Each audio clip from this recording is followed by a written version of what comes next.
कूलरचा current लागूपर्यंत काका पप्पी कशाला घ्यायची रे बायकोला घरी आपण सांगतो तसं नाही झालं. काकाच्या शेतून गेली रेल्वे. काकाला वाटलं सरकार पैसा देणार नाही. काकाला लागला झटका म्हणून काका अशी झाली. हो की नाही का? बरोबर आहे की नाही? थांबा रे.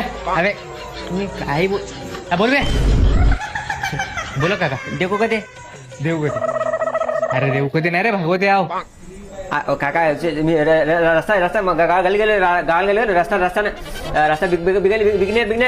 बिगनेर गावना आलो त्याच्या गरमी उन्हाळा गरमी लागले जुना कूलर काढला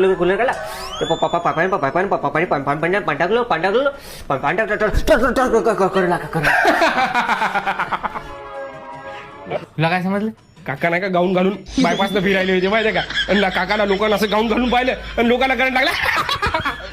लय बॅरा करंट लागला. बरोबर आहे काका. बरोबर काय बरोबर आहे? काय समजेल तुला? समजलं का नाही? ते कानाला ऐकायला चांगलं वाटलं. काका काका मस्त अरे काका तसं नाही म्हणाले. काका म्हणाले राजस्थान आलो बिकानेरून तिकडून आल्या इकडे गरमी खूप होऊ लागली म्हणून कूलर काढलं व कूलर मध्ये पाणी टाकायले.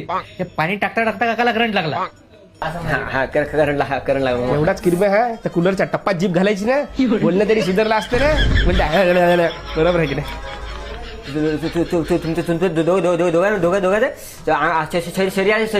बघू सिमेंट वरून स्पीडच्या मोटरच्या पाण्यानं तोंड पाणी एवढ्या गदळ बोलत असते का? किती गदळ बोलायले आणि तू म्हणतो चाल काकाला पाहायला किती खराब बोलायली पाय बरी. अरे तुझ बोला ना सुरुवात तोच केली ना. काही बोललं ना. चल जाऊ दे.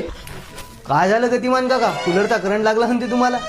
नाही काका नाही का काकाच्या कामवालीला का माणसासोबत पाहिलं म्हणून काकाला लकवा लागला. मी काय ऐकलं काकाला कूलरचा करंट लागला? माहित आहे ते विचारतं काला बे. काय झालं गतिमान काय झालं गतिमान काका?